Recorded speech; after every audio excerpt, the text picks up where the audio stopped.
bienvenue au Starter du jour pour bien démarrer sa journée. Aujourd'hui, croire au-delà de ce que vous voyez.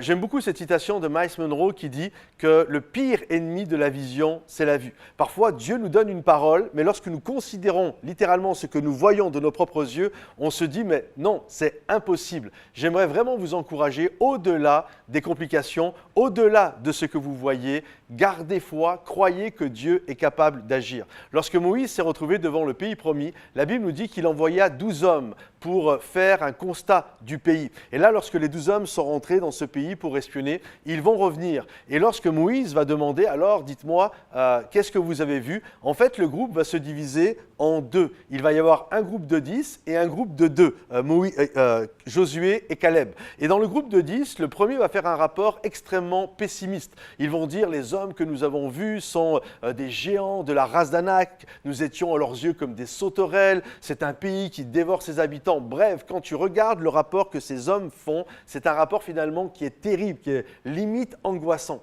Et lorsque Josué et Caleb firent leur rapport, eux, littéralement, ils vont faire un rapport complètement différent. Pour eux, ce qui était géant, ce n'était pas les gens, c'était les fruits. Ils disent, on a vu des raisins, et là, les fruits étaient géants, etc. En fait, quand on y réfléchit, les deux groupes, physiquement, avec leurs yeux, ont vu la même chose. C'est pas possible, les deux étaient ensemble, ils ont vu exactement la même chose. Mais au-delà de leurs yeux physiques, chacun a aussi vu avec ses propres croyances. Il y en a qui pensaient qu'ils étaient comme des sauterelles, ils pensaient que, d'ailleurs, ils ne citent même pas Dieu dans leur rapport, Dieu n'existe pas et les autres sont des méchants, alors que Josué et Caleb, eux, voyaient, au-delà de tout, ils voyaient avec les yeux de la foi. Si Dieu est avec nous, qui peut être contre nous? Le Seigneur est là, c'est un bon pays, il y a des fruits qui sont là, et puis on n'a pas besoin d'avoir peur des gens qui sont dans ce lieu, etc., etc.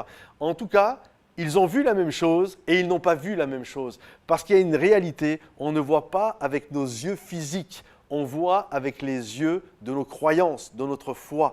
Et c'est quelque chose d'important à comprendre. Parce que dans notre vie, on va se retrouver parfois entouré des fils d'Anak, des géants et des choses comme ça.